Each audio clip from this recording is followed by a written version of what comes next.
Bicara tentang intrik kerajaan Singosari, itu tidak lepas dari nama-nama kerajaan, yaitu Kerajaan Kadiri dan Kerajaan Tumapel. Dan juga tidak lepas dari nama-nama tokoh seperti Empu Purwanata, Tunggul Ametung, Ken Dedes, Ken Arok, Loh Gawe, Empu Gandring, Kebo Ijo, Anusapati, Toh Jaya, Ranggawuni dan Mahisa Campaka, juga keris Empu Gandring. Dan ini semua terjadi sekitar abad 13.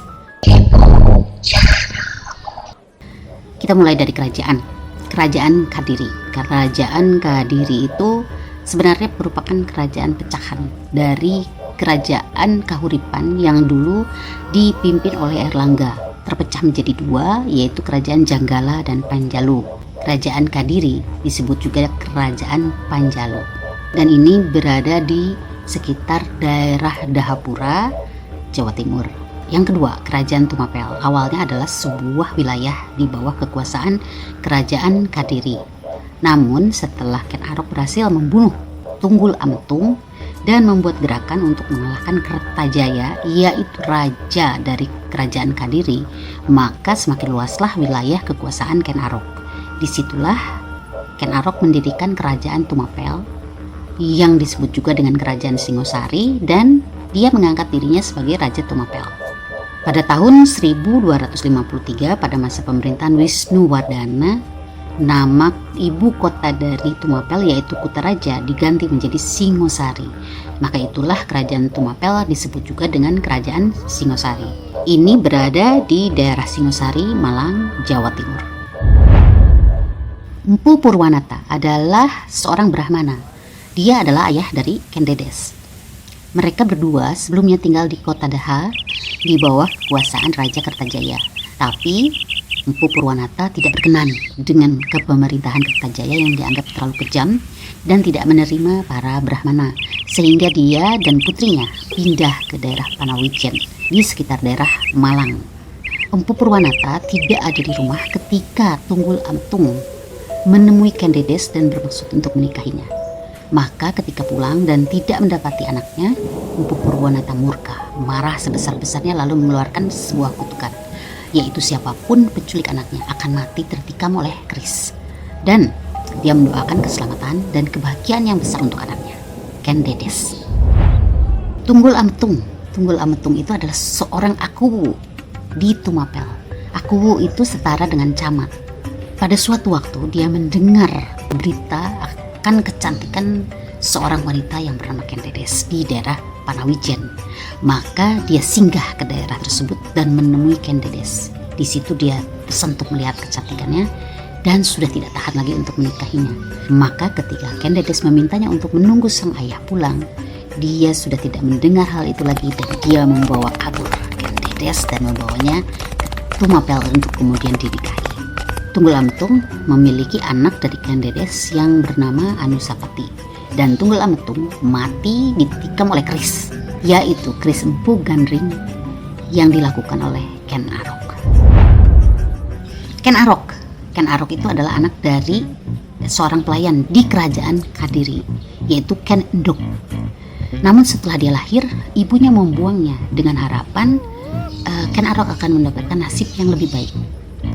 Ken Arok kemudian ditemukan oleh Lembong, seorang pencuri, dan dibesarkan oleh Lembong, dididik menjadi seorang penyamun, pencuri, dan melakukan banyak kejahatan. Dan dia memiliki masalah dengan Kertajaya di Kerajaan Kadiri. Dan akhirnya dia bertemu dengan Loh Gawe. Di situ dia bertobat, dia berguru pada Loh Gawe, dan Loh Gawe yang membantu dia sampai akhirnya dia berhasil menjadi pengawal di Tumapel dan menjadi pengawal dari Tunggul Ametung. Ken Arok itu suka sama Ken Dedes, melihat kecantikannya yang sedemikian. Lalu dia mengatakan pada Loh Gawe bahwa dia melihat bahwa aurat dari Ken Dedes yang bersinar-sinar karena tersingkap bajunya. Maka Loh Gawe mengatakan bahwa Ken Kendedes adalah perempuan Nareswari, yaitu perempuan yang akan melahirkan anak-anak keturunan raja. Maka terdorong karena itu pula lah maka Ken Arok membuat sebuah siasat untuk membunuh Tunggul Ametung. Akhirnya Ken Arok memesan keris dari Empu Gandring, lalu membunuh Tunggul Ametung dengan keris itu dengan mengkambing hitamkan temannya yang bernama Kebo Ijo. Setelah Tunggul Ametung mati, Ken Arok menikahi Kendedes. Pada waktu itu posisi Kendedes sedang mengandung anak dari Tunggul Ametung. Lalu Ken Arok berhasil mengalahkan kerajaan Kadiri, berhasil menggulingkan Kertajaya, maka daerah kekuasaan semakin luas, maka dia membuat kerajaan Singosari atau Tumapel dan mengangkat dirinya sebagai raja pertama di situ. Dari Kendedes, Ken Arok memiliki beberapa orang anak, salah satunya bernama Mahisa Wong Ataleng. Dan Ken Arok memiliki selir yang bernama Ken Umang, dan dari situ dia memiliki anak bernama Toh Jaya. Kendedes itu perempuan Nareswari, yaitu perempuan yang memiliki aurat yang bersinar-sinar, dan itu adalah pertanda bahwa dia akan melahirkan anak-anak keturunan raja. Selain memiliki kecantikan yang tiada tara, Kendedes juga adalah seorang perempuan yang religius, penganut Buddha dan religius, dan itu adalah hasil dari didikan ayahnya yaitu Empu Purwanata. Kecantikannya sangat tersohor, itulah sebabnya sampai ke telinga Tunggul Ametung dan membuat Tunggul Ametung penasaran dan kemudian menculiknya lalu menikahinya. Loh Gawe adalah seorang empu yang melihat sisi lain dari Ken Arok. Dia mengatakan bahwa Ken Arok adalah titisan Dewa Wisnu, dan Loh Gawe lah yang mengatakan bahwa Kendedes adalah perempuan Nareswari, yaitu perempuan yang akan memiliki keturunan anak-anak raja setelah mendengar cerita dari Ken Arok yang melihat baju dari Kendedes tersingkap dan melihat auratnya yang bersinar-sinar. Empu Gandring adalah seorang pembuat keris. Dia menerima pesanan dari Ken Arok yang memesan sebuah keris dalam jangka waktu 1 hari saja. Dia harus membuat keris dan sarungnya. Dia membuat keris dengan sungguh-sungguh dan mentransfer sebagian dari ilmu dan kesaktiannya ke dalam keris tersebut. Namun ketika dia hendak membuat sarungnya, datanglah Ken Arok untuk mengambil pesanannya, dan dengan dalih bahwa sarungnya belum selesai, maka Ken Arok membunuh Empu Gandring dengan keris tersebut. Kebo Ijo adalah teman Ken Arok, sesama pengawal di Tumapel. Dia dijadikan kambing hitam oleh Ken Arok untuk pembunuhan Tunggul Ametung.